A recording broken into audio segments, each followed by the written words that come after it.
Загадувањето на животната средина со неконтролирано одлагање на секако вид на смет, како и големиот број на диви депонии кои при тоа се создаваат, се едни од најголемите проблеми со кои денес се соочува Северна Македонија.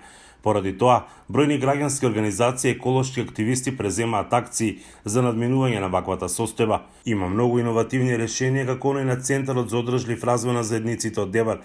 Тие со помош на амбасадата на САД набавиле дрон со кој што ги детектираат сите локации низ општината каде има отпад.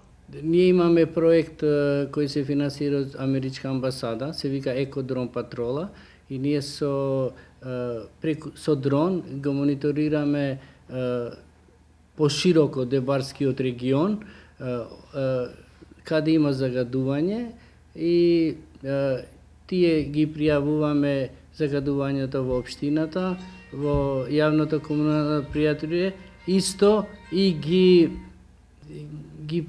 поставиме на интернет, во социјалните мрежи, во Facebook, на Instagram и така натаму. Исто така го информираме и Министерство за животна средина, значи за местата, каде, видот на материјал, каков е и така натаму. Во еколошките акции кои ги организираат вклучуваат ученици од основните и средни училишта.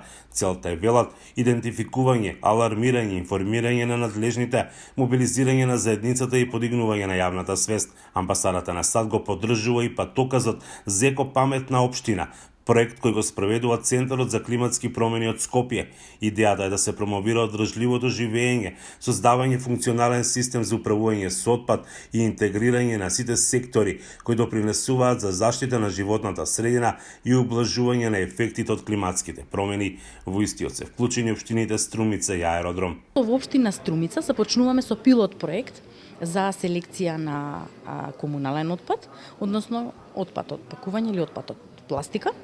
И со помош на средства од Американската амбасада обезбедивме одредено количество на канти за селекција на овој тип на пластика, и дополнително на тоа јавното комунално претпријатие од Струмица ја препозна потребата за еден ваков проект и одлучи да кофинансира уште одредена бројка на канти за селекција на отпад и да го прошири пилот проектот, односно сега вкупно се опфатени 1200 домакинства. Во општина Аеродром пак се работи на промоција на обновливи извори на енергија и одржлив транспорт. Па така, со поддршка, исто така финансиска поддршка од Американската амбасада, ќе поставиме фотоволтаична станица за полнење на електрични тротинети. Во 2015 година, за воспоставување на систем за селекција на електричен и електронски отпад со американска помош, биле набавени контейнери за селекција за овој тип на отпад. Апсолутно дека е многу важна поддршката која што доаѓа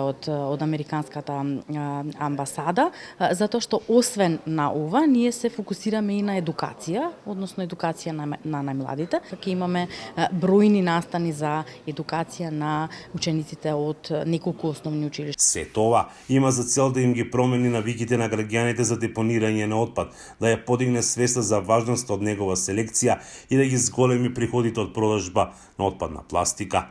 Во текот на изминатите 24 години, Соединетите држави инвестира околу 13 милиони долари во програми за директно зачувување, заштита и подобрување на екологијата и скапоцената природна средина на Северна Македонија, како и милиони повеќе во регионални иницијативи од кои корист имаше Северна Македонија.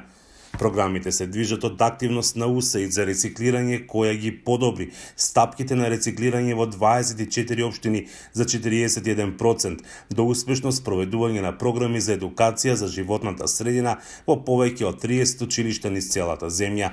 Од амбасадата на САД и со порака, несомнено е дека Северна Македонија треба да посвети големо внимание на животната средина, но сите ние го правиме тоа. Климатската криза е главен приоритет на американската влада.